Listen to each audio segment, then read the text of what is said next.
Do you guys want to know a simple question to ask yourself when you're planning your stages to make things much simpler and potentially more efficient? If so, you've come to the right place.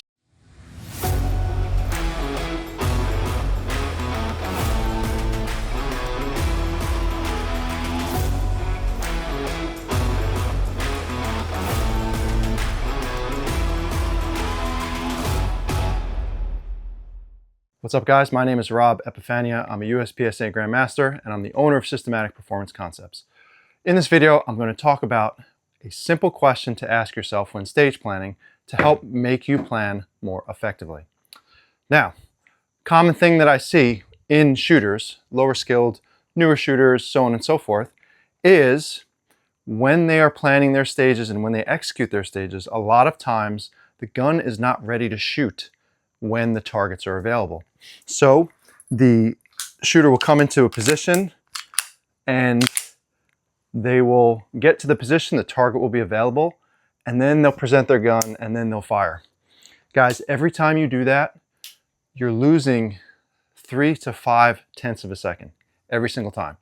So if we can learn to have the gun ready to shoot and be actually trying to shoot as we are getting into the position versus here, stop, present, now we're going to have a great opportunity to be able to gain some efficiency back in our shooting while also feeling like we're aiming for a long time, yet actually being able to fire shots sooner.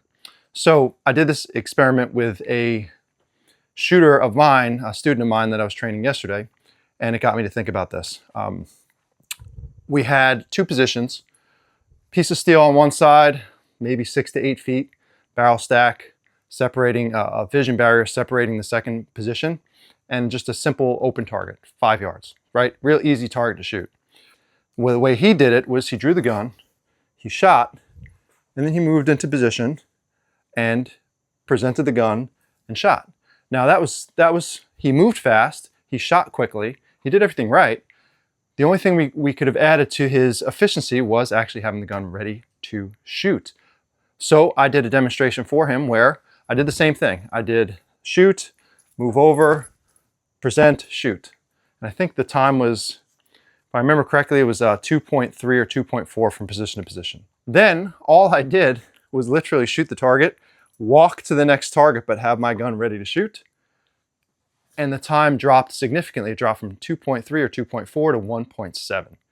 Walking, literally walking.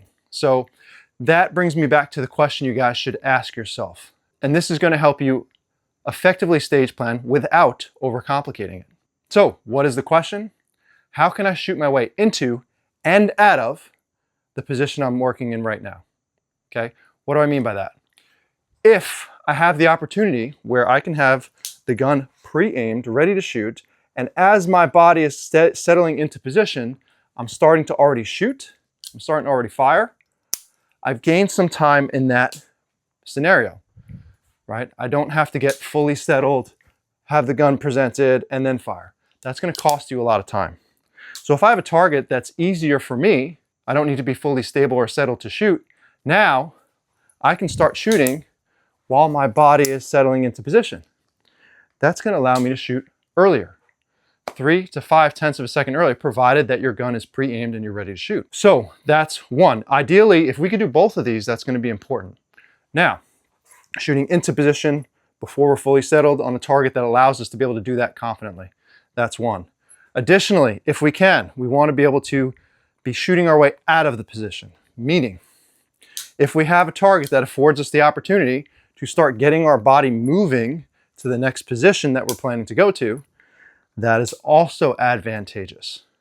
What do I mean by that? So if I have a target that allows me to start shooting my way, shooting on the move on the way out of the position toward the next position I'm going to, that's going to give me a great advantage because I'm getting to the next position sooner.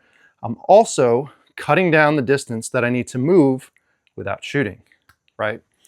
So ideally, in a perfect world, every single time we entered a position, we shot a target array, we would be able to do both. That's the ideal world. However, that's not always possible. So choosing to do at least one of them, or at least trying to do at least one of them, is still going to gain you time. Which one you choose, That's really up to you. It depends on your confidence in your abilities. It depends on the target array. It depends on what you see, right? So sometimes if you can shoot your way into a position and out of the position, it may not matter a ton. However, certain contextual things will make a difference on what might actually be better, what actually might not. If you're more comfortable shooting your way into a position, and it's largely going to end up being a wash whether you shoot into or shoot out of, shoot into it. It's not going to hurt you in a meaningful way. Training yourself to do the thing that you're not as good at is an important thing too. So if I am not good at shooting out of position, I might set up arrays where I have the opportunity to move my way to back out of a position or lean or start shooting on the move out of it, right? This way I don't have to have a preference, and I could look at the stage and I could determine what works best for me. So to recap, when you guys are walking a stage, whenever you enter a second position, a separate position with a target array, think about, can I shoot my way into it? Can I shoot my way out of it? And can I do both? Guarantee if you ask that simple question on your walkthroughs, you'll start thinking of stages differently and you start performing more effectively and more efficiently. Guys, I hope that tip is useful. Thanks for watching. Have the best day.